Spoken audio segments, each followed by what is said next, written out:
let's go back to Capitol Hill, where our Ed O'Keefe is now standing by with our senior investigative producer, Pat Milton, who was actually in the hearing room. It's often helpful to broaden the lens when these kinds of events happen. And Pat is someone who is there in a position to see what was happening beyond the range of the cameras. Go ahead, Ed.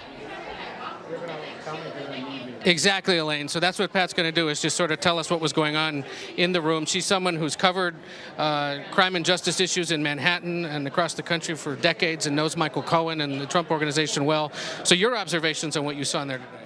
Yes, Cohen appeared to be listening intently to Cummings in his closing arguments, and at one point he took his hands and buried his face in his hands, looked up at Cummings then, and wiped away a tear from his eye. Clear that the emotion of the day had probably caught up to him at that point. Yeah, it seemed like that, because then he immediately clutched his fists as in prayer and sat intently and listened to the rest of Cummings' remarks. We had mentioned this earlier. You were the one that told us that his family had wanted to be here, but for whatever reason today decided not to be, right? Right. We had a person familiar with the family tell us that his wife and 2 adult children wanted to be here. They were at his sentencing in December, and that out of an abundance of caution for the continuing issue of security, they decided to stay away. And in the room throughout the day, what was it like for audience members, for people who were part of Mr. Cohen's team who were seated there behind him?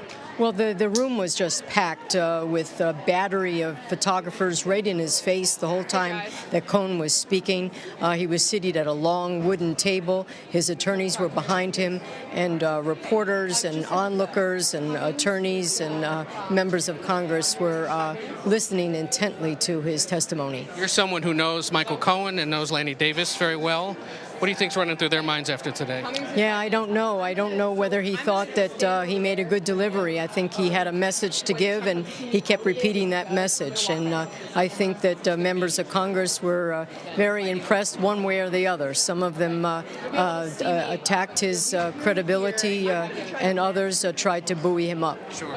Pat Milton, our senior investigative producer, who of course has helped lead and craft our coverage of this entire scandal through the years. As you hear, Chairman Cummings of Maryland, who led this proceedings, is likely to come to the microphones here in a moment, so we're going to wait for that, Elaine. Perhaps just let us regroup a moment, and we'll bring that to you when it happens. All right, sounds good. Ed, Pat, thank you very much. Let's